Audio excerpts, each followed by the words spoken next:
Yes, and so we have our players here. We're following Alex Rubin for this portion of today. A very accomplished young player from the DC Maryland area, rocking Temur Rhinos today, and going to be facing off in a mirror this round. So lots of matchups in Modern that have more kind of complexity and nuance to them. How does this one go? Is it just whoever has the biggest crash emerges on top?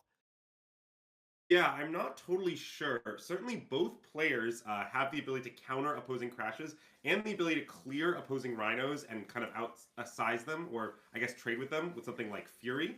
But I think it'll probably mostly devolve into a mid-range fest. Oh wait, sorry. It appears that it is not a Team Rhinos mirror now. The match changed. Wait, yes, we were scammed, and it looks like Alex might potentially be getting scammed as well. Elliot Guerrero rocking the Rakdos scam today, or Rakdos Evoke if you are, a professional copy editor.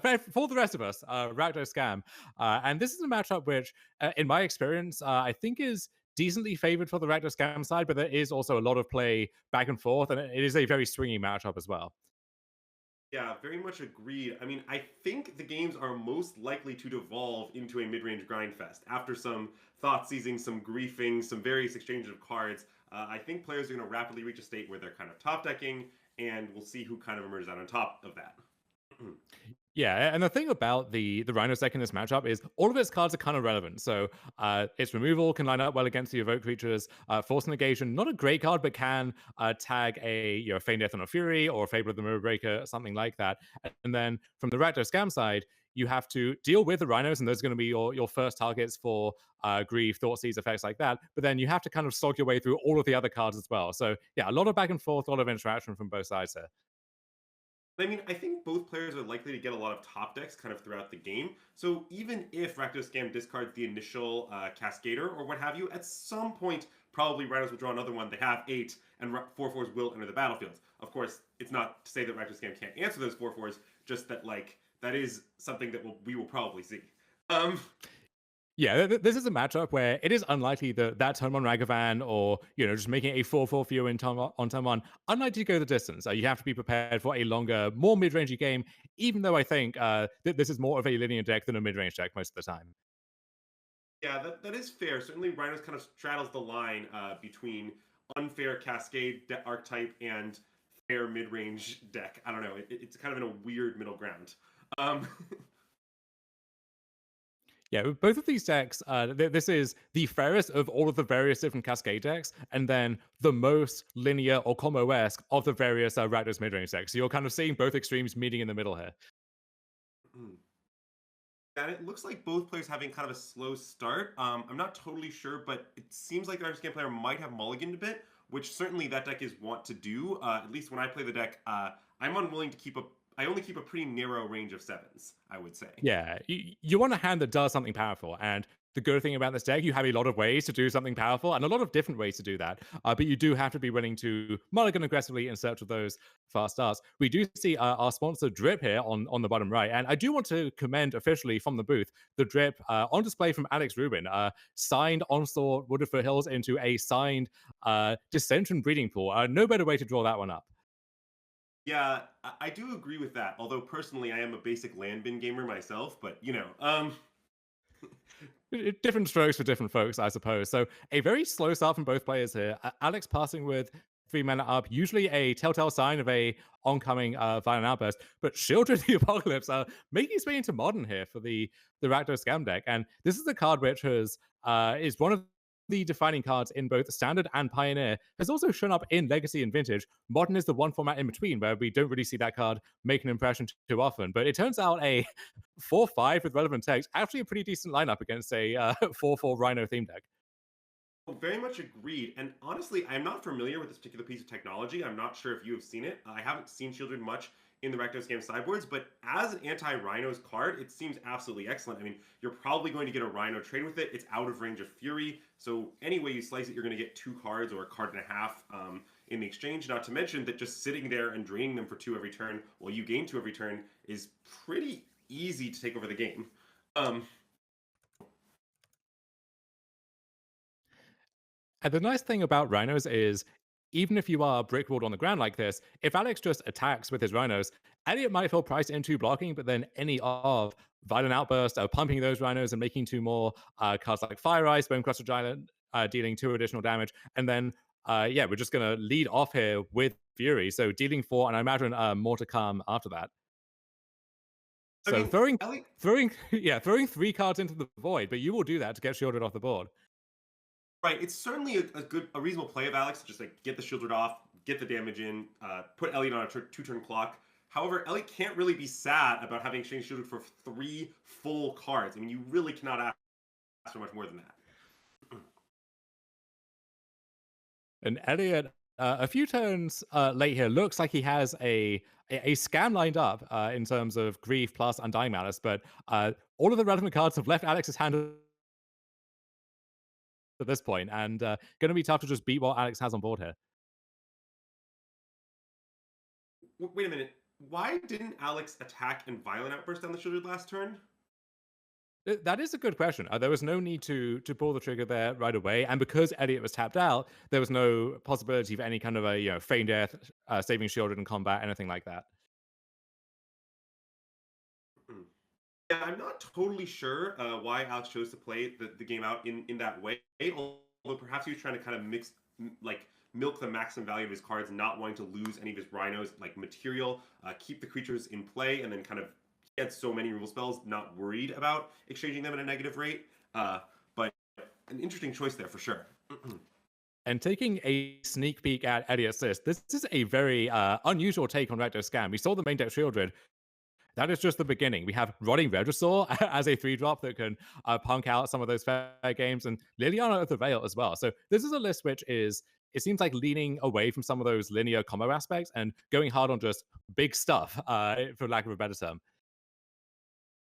Yeah, and I mean, I think running Regisaur is likely to be excellent against Rhinos. I mean, the Rhinos deck has no non-damage based removal, so if you make a Regisaur, it's going to demand 2 cards one way or another, like maybe a Rhino and a Fury trigger, maybe a Rhino and a Bone Crusher Giant. Like somehow, some way, it's going to exchange positively. And also, if it just comes down on turn 3 and isn't answered, it's going to end the game in a hurry.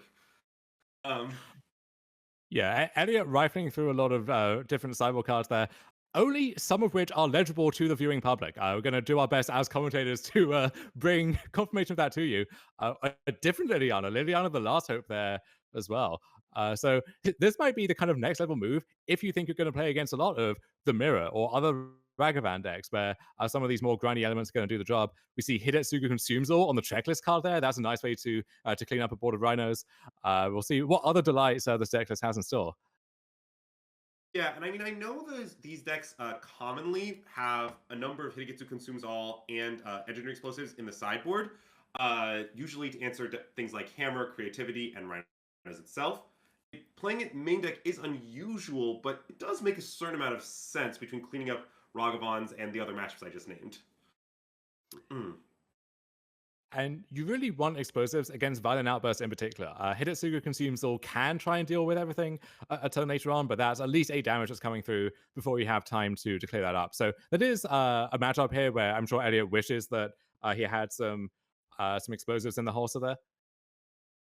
Yeah, very much agreed. It does look like Necromentia is getting boarded in, which can stop all Rhinos forever, although it is a 3-mana sorcery, so the Rhinos might already be down by that point.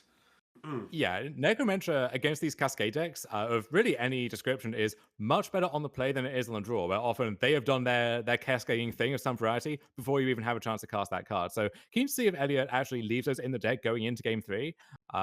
He might have the attitude of, this is a matchup that they're here for, so I want them regardless, which you can get out on turn 2 thanks to Ragavan, or maybe you can delay the game to that point. But for the most part, relying on a 3-mana sorcery against Rhinos on the draw, not where you want to be.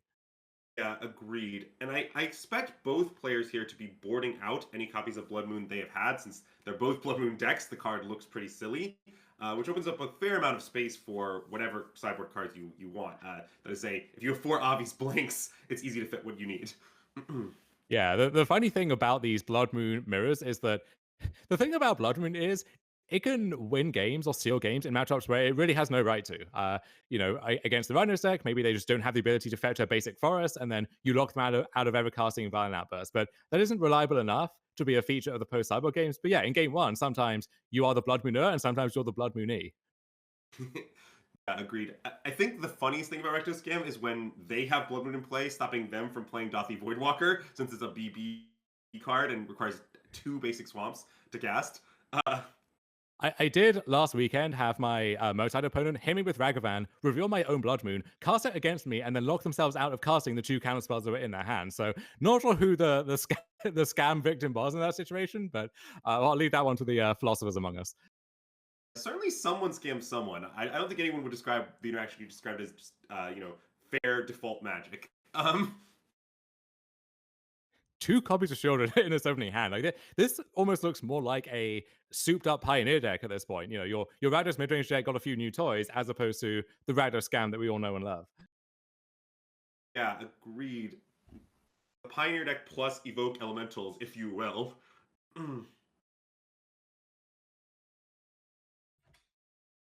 Looks like Alex Rubin's hand here is 3 lands, a Crash of Rhinos, Subtlety, the Shock, and Fury is the hand here. Yeah, no actual Crash of Rhinos in Alex's hand. That would be an odd 8-drop to put in your deck here. But Crashing Footfalls alongside Subtlety, Fury, and Dead Gone. So these are the kind of medium hands that you almost feel obliged to keep as Rhinos, where you have no route to cascading on turn 3 just yet, but you have manual Footfalls for a few turns down the line, and you have a few lines of defense against what Elliot can put together. And Elliot displaying some drip of his own, one of those nice wood carving Kamigawa Swamps into a Junji Ito Thoughtseizes. Yeah, although this Thoughtseize does really make our coverage job difficult, especially if there are any of the black and white black and white all booby 1 cards in his deck. It makes it kind of very confusing, but Yeah, I think it's a Junji Ito Thoughtseizes, but if you told me it was something else, I would probably believe you. What if I just told you it was Skrelv, the black and white Skrelv? Would you buy that? It doesn't not look like Skrelv. I will give you that. I do think in this matchup, games will sometimes go long enough that the natural footfalls can unsuspend, and that isn't so bad. I mean, you're not happy to see it per se, but it's far from a dead card. Yeah, I think the principle against these black mid-range decks in most formats where you want to keep a functional hand because whatever is the draw to your opening hand is like just get taken by a Thoughtseize or Grief, and then put yourself in a position to have good top decks in the mid game. This is a hand which can do that. So even though it doesn't look inspiring, I think that's what Alex is going for. And yeah, we saw one of Elliot's sideboard cards in Necromancer just getting pierced through a Grief to I presumably tag that top deck's Violent Outburst. It looks like no persist for the Grief here, so it's just a straight up 2-card Thoughtseize, which is fine since certainly Violent Outburst is going to be worth 2 cards, but definitely not exchange Elliot can be excited about either. Yeah, and if this game does get to the point where that Footfalls is coming off suspend, Alex can also just start hardcasting that Subtlety and that Fury and have that full-on power going into the mid game. But I think that's kind of what Alex plans to do with these cards, right? Like, Subtlety, I guess you can hit an Evoked Elemental in the early turns, but I think a significant part of the appeal in this matchup is that eventually it becomes a Flington Kavu, more or less. Yeah, when you get to the point where Elliot is hardcasting his own Evoke Elementals, then being able to re-trump that with a hardcast Subtlety is a good place to be. So this looks like, I would assume, Fable of the Mirror Breaker, one of those checklist cards coming into play. There we go. In all formats, standard, pioneer, modern, legacy, you name it, this card is everywhere right now. Yeah, truly one of the best Magic cards printed in the last few years, and one that it took the community at large a surprisingly long time to become accustomed to. I remember when the card came out, it was, okay, this looks kind of cool, probably too slow for even, a format like Standard or Pioneer, and now it is dominating those formats and many more besides. Yeah, very much agreed. I remember playing standard turns where my opponents were playing red and had 0 Fables in their deck at the beginning of the format, which is pretty insane to think about now.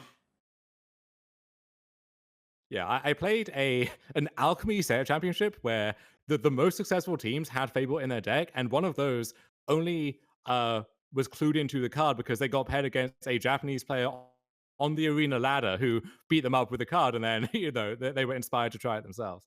Well, that's excellent, honestly. The classic arena ladder tech, as it were. So Elliot in kind of a complicated spot here. When you get to Fable Chapter 2, you ideally want to pitch lands, but Elliot's land light and therefore doesn't have any lands to really pitch. So he's kind of in a spot of, well, do I want to discard my spells and risk drawing more lands I don't really need? Or do I just want to keep my spells even if they're medium? It's kind of hard to say.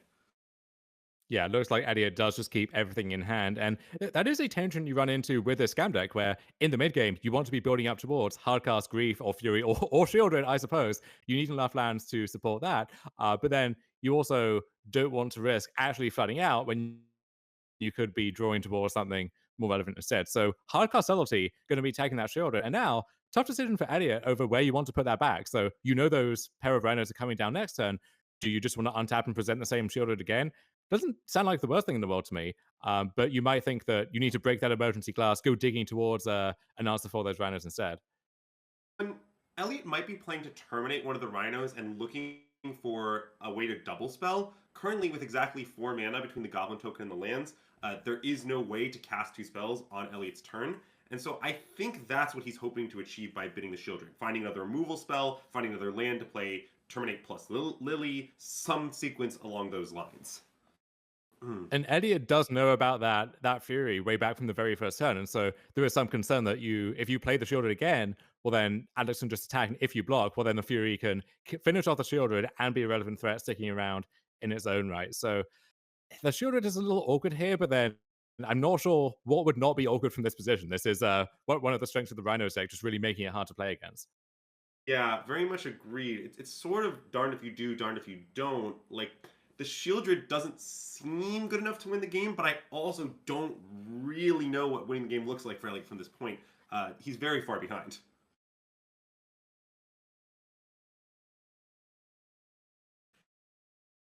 Yeah, I think Elliot would need something like Engineered Explosives were that in his deck, but even that would leave a 3/3 Double Striking Fury and a 3/3 Flyer to deal with, and both of those could just beat Elliot up instead. Maybe like a consumes all, then terminate the Fury, then try to slowly grind things out with the flipped Fable. Something along those lines could maybe get Elliot back into it. I guess that could work. You're seeing the issue with putting these more expensive finishers like Shieldred in the scam deck, though, I think, where we had the Shieldred kind of on time, and we had we had the option to redraw it again and had to decline that because it just wasn't going to be fast enough to clean this up. So I'm not sure where you necessarily want the Shieldred outside of these kind of grindier Ragavan mirrors, I suppose. I mean, I have to imagine it's a decent card against Rhinos. Certainly worse if you expect all your opponents to have subtlety, but it lines up pretty well against the rest of the Team of Rhinos deck. I don't know if I'd want a lot of them, but I think I wouldn't mind a Shieldred or 2 in this matchup. Yeah, it's good in those positions where both players have traded off all their relevant cards and you just want to stick something. That is a very good something to have sticking around. And I mean, something I think is pretty notable about the match we're currently watching is Elliot has yet to do the scam thing. There's not been a single instance of Elemental, Recur Elemental, double Grief you, double Fury you, whatever. And look, if scam never does the thing, it's kind of an underpowered mid-range deck. Like, that's not why you play it. I'm not saying that you should never keep a hand that doesn't do it, but on the other hand, if you never do it and your opponent draws well, you're going to lose a decent amount of the time. I mean, that's just kind of how the deck works. Yeah, there are good reasons that you don't see much generic Rakdos midrange in Modern these days. Still at the top of the heap in Pioneer, not so much in Modern. Very much agreed. Rakdos midrange fair cards is not a Modern deck I would recommend anyone take to the tournament anytime soon. However, if you introduce the power of the double Thoughtseize plus 4/3 turn 1, then we're talking.